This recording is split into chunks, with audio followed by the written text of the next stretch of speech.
कैसे हो दोस्तों? How are you? उम्मीद करता हूं बहुत अच्छे होंगे। भाई मैं तो बहुत अच्छा हूं। मेहनत कर रहे हैं ना आप लोग? सीख रहे हैं ना?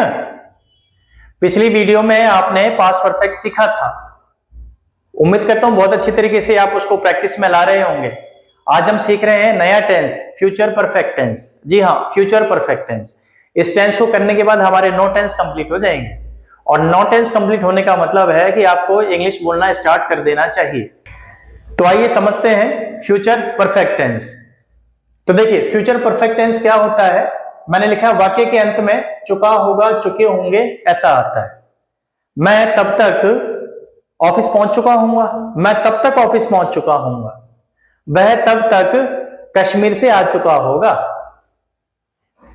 भाई मैंने अपने सर्वेंट को कहा कि भाई तुम खाना बना लेना।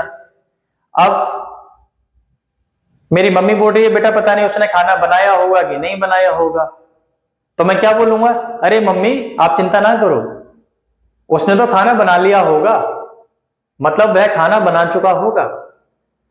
तो इन्हीं सेंटेंसेस को हम बोलते हैं फ्यूचर परफेक्ट। देखिए बनाते हैं इसको। देखिए इसके स्ट्रक्चर की अगर हम बात करें, रूल की बात करें तो क्या होगा? विल शैल के साथ हम हैव लगाएंगे और वर्ब की थर्ड फॉर्म लगाएंगे।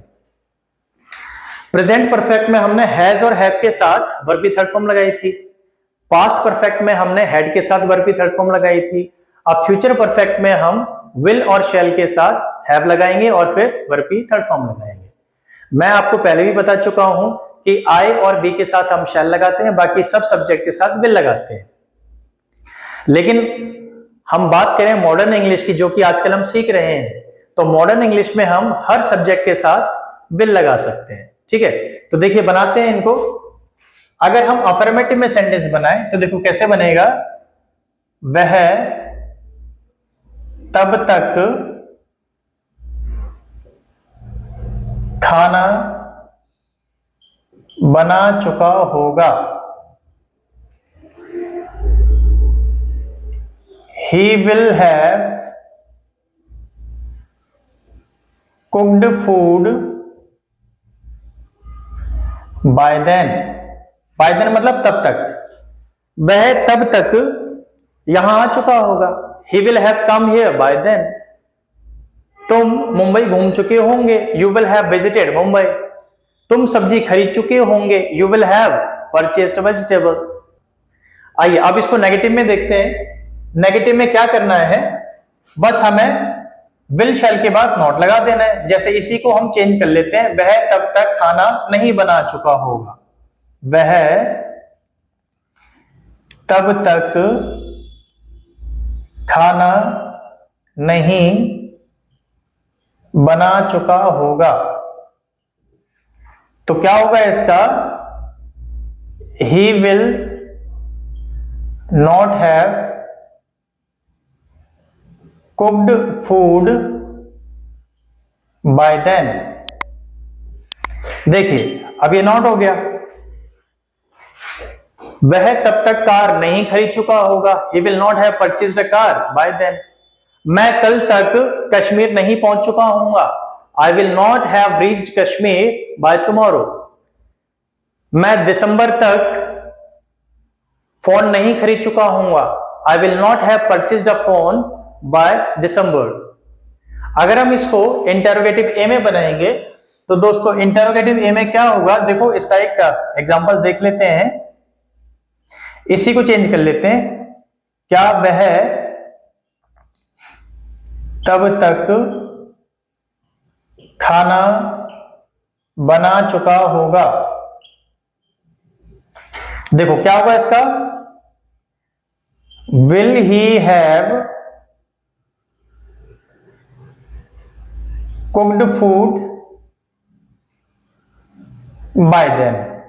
Will he have cooked food by then. क्या वह तब तक यहां आ चुका होगा? Will he have come here by then. क्या वह रविवार तक क्रिकेट किट खरीद चुका होगा? Will he have purchased the cricket kit by Sunday. क्या तुम मंडे तक असाइनमेंट्स बना चुके होंगे? Will you have prepared your assignments by Monday. अगर दोस्तों इसी को हम इंटेरोगेटिव बी में बनाएंगे तो इंटेरोगेटिव बी में हम कैसे बनाएंगे, जो हमने यहां बिल पहले लिखा है इसी से पहले हम क्या कर देंगे, डब्ल्यूएस फैमिली लगा देंगे। जैसे एग्जांपल के तौर पे देख लेते हैं, वह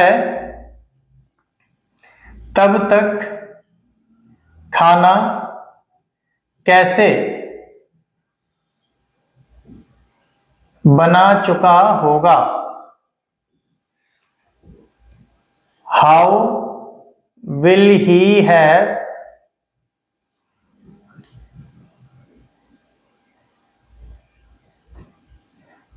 कुक्ड फूड बाय देन।